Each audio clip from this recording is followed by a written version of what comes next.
The Man in the Woods. I don't know why I'm telling this story. Maybe it's because I need someone to believe me. Maybe it's because I just want it out of my head. But either way, I need to say it. It all started 3 years ago when I moved into a small cabin deep in the woods. It wasn't anything fancy, just a one-bedroom place with enough space for me to enjoy the quiet. I had spent years in the city, and I was tired of the noise, the lights, the people.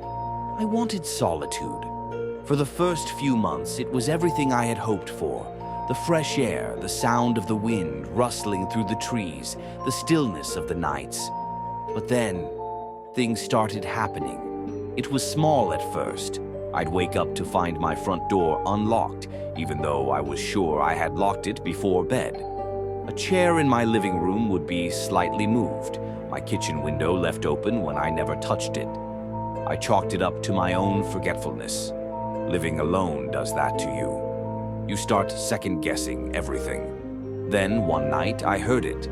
I woke up at around 2 a.m. to the sound of footsteps.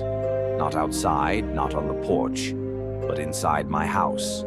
They were slow, deliberate, moving through the living room just outside my bedroom door. I froze. My body went completely still as I strained my ears, hoping, praying that it was just my imagination. But then came the sound of something being dragged across the wooden floor.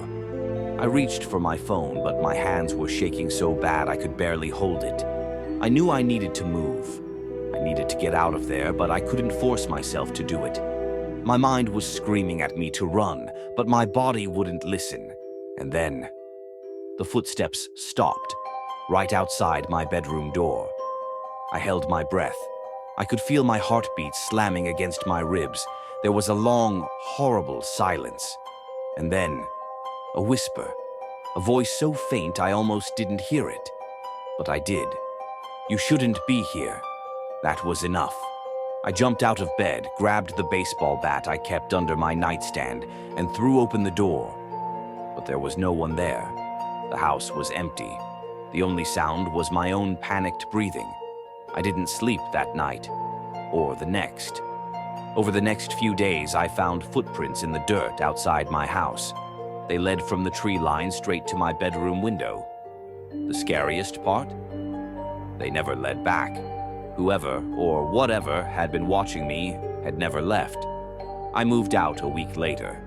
I don't know who that was or what they wanted, but sometimes, even now when I wake up in the middle of the night, I swear I can still hear it. The slow, deliberate sound of footsteps and a whisper just outside my door. You shouldn't be here.